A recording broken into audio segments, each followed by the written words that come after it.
তারেক রহমানের নেতৃত্বে বাংলাদেশ পুনরুদ্ধার হবে এবং বিনির্মাণ হবে আধুনিক বাংলাদেশ এবং বাংলাদেশের প্রধানমন্ত্রী হবে তারেক রহমান ইনশাআল্লাহ। প্রায় 50,000-এর অধিক আমরা বিভিন্ন নেতাকর্মী আমরা আজ এখানে উপস্থিত হয়েছি। যতগুলি নেতাকর্মী উপস্থিত হয়েছে, মহান এই নেতা রাষ্ট্রনায়ক, আগামী রাষ্ট্রনায়ক, আগামী প্রধানমন্ত্রী জনাব তারেক রহমান সাহেবকে স্বাগত জানাতে আসেন।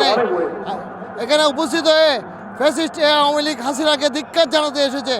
আমরা আওয়ামী লীগ বলছে বিএনপির চিহ্নও রাখবে না, কিন্তু আজ এখানে বোঝা যাচ্ছে বিএনপি কি শেষ হয়েছে, বিএনপিকে পালাইছে। আমার মনে হয় বিএনপির একটা নেতাকর্মী দেশান্তরিত হয় নাই। বেগম খালেদা জিয়া চিকিৎসাধীন অবস্থায় আবার কেয়ারে আজকে অনেকদিন যাবৎ আছেন। উনি এখনও ওনার মনোবল দৃঢ় রেখেছেন। আজকে যারা এখানে এসেছেন, আজকে আমি মনে করবো এরাই প্রকৃত দেশপ্রেমিক। কোনো আর যাতে কোনো ফ্যাসিস্ট খুনি হাসিনার মতন কেউ যাতে এখানে অনুপ্রবেশ করতে না পারে। এখানে আরও বিভিন্ন অপশক্তি এখানে দেখা যাচ্ছে, এখানে নেতৃত্ব দেওয়ার জন্য, দেশের দায়িত্ব নেওয়ার জন্য, দেশকে দুঃশাসনে ফেলার জন্য, দেশকে অশান্তিতে রাখার জন্য, দেশের মানুষকে অশান্তিতে রাখার জন্য আরও কয়েকটি অপশক্তি এখানে চড়ে উঠে বেড়াচ্ছে।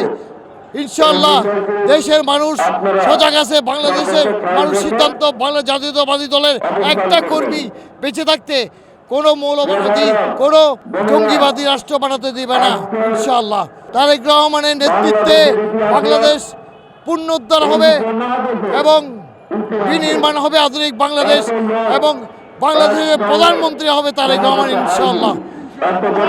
আপনাদের বাংলাদেশের আপামর জনগণের আগামীর প্রধানমন্ত্রী তারেক রহমানই বাংলাদেশের নতুন অধ্যায়ের সূচনা করবে। শুধু ডিজিটাল বাংলাদেশ, স্মার্ট বাংলাদেশ, এটা প্রতিশ্রুতি দিয়েছিল বিগত সরকার।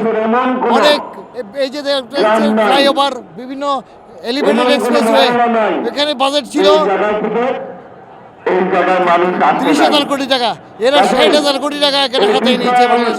শুধু ঢাকার রাজধানীর বুকে নয়, বাংলাদেশের প্রত্যন্ত অঞ্চলে এরা লক্ষ লক্ষ হাজার কোটি টাকা পাচার করে, বিদেশে পাচার করে আজকে বাংলাদেশকে পুরো অর্থশূন্য করে ফেলছে।